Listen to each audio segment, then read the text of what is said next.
Butlers, dressers, cooks, and pipers. The royal household is more than just princes and kings. But what happened to these people after the death of Queen Elizabeth?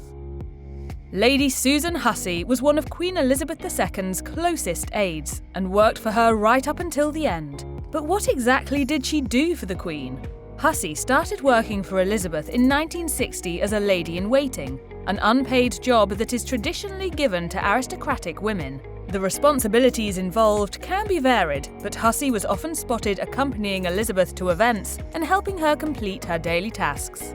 When Elizabeth died, Hussey became a lady-in-waiting to Camilla, Queen Consort, but her time with the royal family came to an end in November 2022 amid accusations of racism.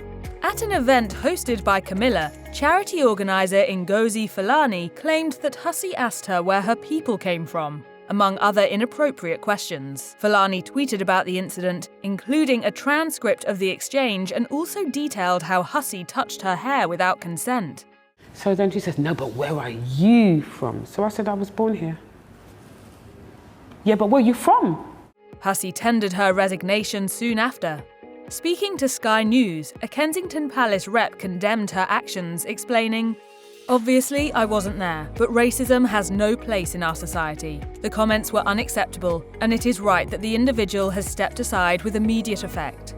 Accusations of racism be damned, Hussey was recently seen representing Princess Anne at an event and, according to a friend who spoke to the Daily Mail, is now back in the royal fold. Queen Elizabeth employed many butlers and servants over the course of her reign, but one of the most prominent was Paul Whybrew, otherwise known as Tall Paul. Whybrew, who served the Queen for 4 decades, held an especially close bond with the late Queen, not least because they worked together for so long. The butler likely gained further appreciation after he came to Elizabeth's aid when an intruder was found in her bedroom back in 1982. Whybrew escorted the 33-year-old Michael Fagin away from the Queen's chambers and took him to the butler's pantry, where he calmed his nerves with whiskey and called the authorities. Over the years, Whybrew's relationship with the Queen only deepened. He was one of the few people to tend to Elizabeth during her last days at Balmoral, reportedly bringing her the morning paper and spending time with her. As a mark of just how important he was to Elizabeth, Whybrew was asked to take part in her funeral procession, something reserved for those nearest and dearest to the monarch. With no Queen left to serve, it's likely that Tall Paul has now moved on, although there has been no official statement regarding his exit. Queen Elizabeth was known for always dressing immaculately, whether she was attending a public engagement or hosting a lavish reception. Elizabeth's dresser, Angela Kelly, had played a prominent part in finessing the Queen's appearance since she was hired in 1994. Kelly remained a committed member of staff over the years and eventually became one of Elizabeth's most trusted confidants. Kelly was even gifted a Grace and Favour home in Windsor, which she wasn't expected to relinquish after Elizabeth's death.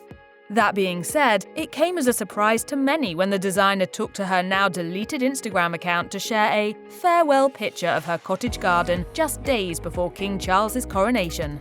Kelly didn't explain the reason for her leaving, but did post a cryptic Instagram story that read, "I am too old to worry about who likes me and who dislikes me. I have more important things to do.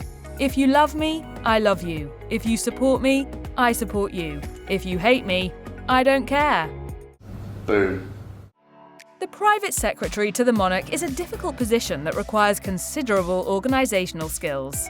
Essentially, it is the private secretary's job to relay information to the sovereign and take care of their needs on a day-to-day basis. This can range from breaking redundancy news to staff members to making dinner reservations. It's not a simple undertaking, and certainly not for the faint of heart. Queen Elizabeth's private secretary was Sir Edward Young, who took up the position in 2017 after his predecessor, Sir Christopher Geidt, resigned. Sadly for Young, he will eventually be replaced by Sir Clive Alderton, who has acted as a trusted advisor to King Charles III and Camilla, Queen Consort, for almost 2 decades.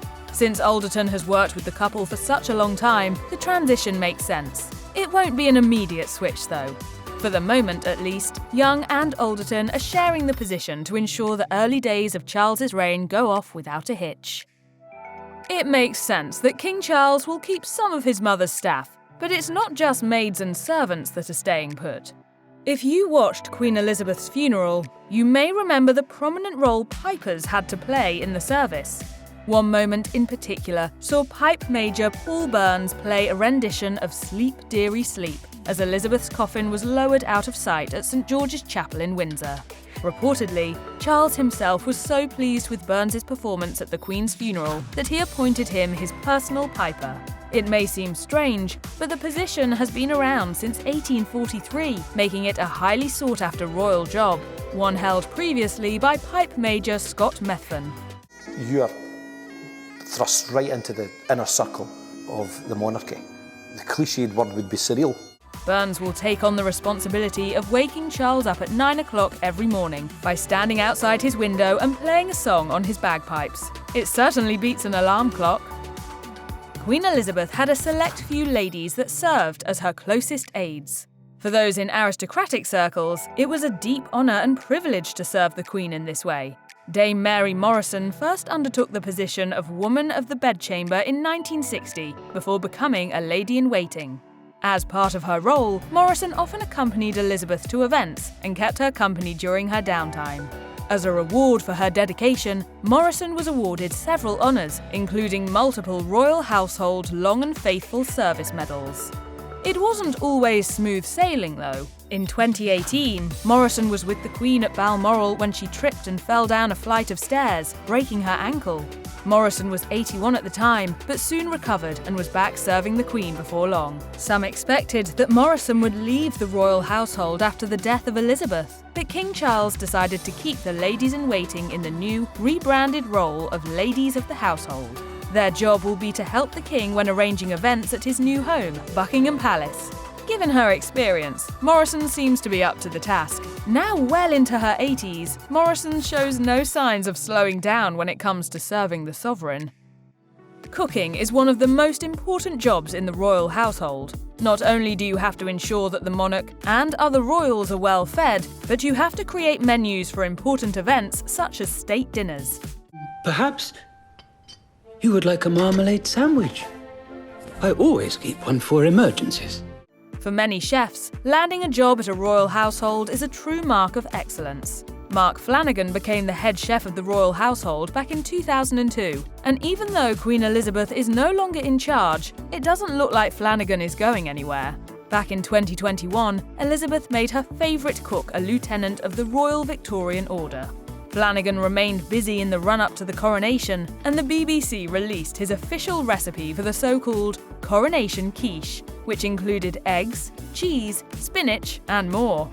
It's perhaps no surprise that Flanagan is staying put, considering he has some of the finest credentials in the business. He previously worked for Raymond Blanc and handled the food at Prince Harry and Meghan Markle's wedding in 2018.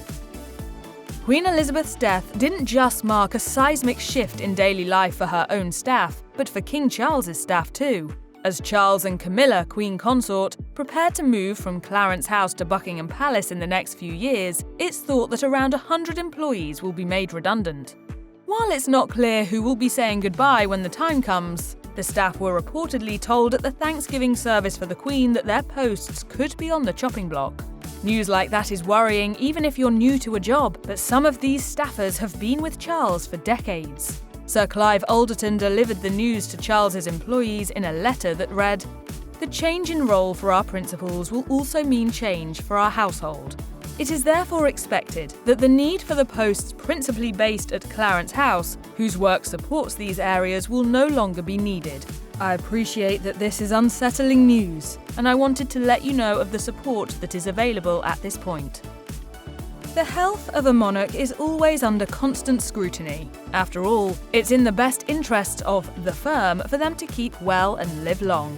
By and large, Queen Elizabeth was blessed with good health, living until the ripe age of 96. Her husband, Prince Philip, also lived until he was 99 years old, proving that their doctors seem to be doing something right. As you might expect, taking on the role of the King or Queen's doctor is a huge responsibility. Elizabeth had numerous doctors over the years, but Professor Sir Huw Thomas was the head of the medical household from 2014 to 2022.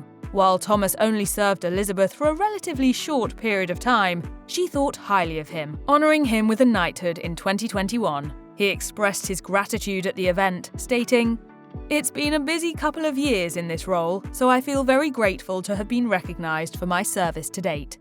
It's quite usual for this position to be replaced when the monarch changes, and nothing is different in this instance. King Charles likely has his own trusted physician who will follow him into his reign."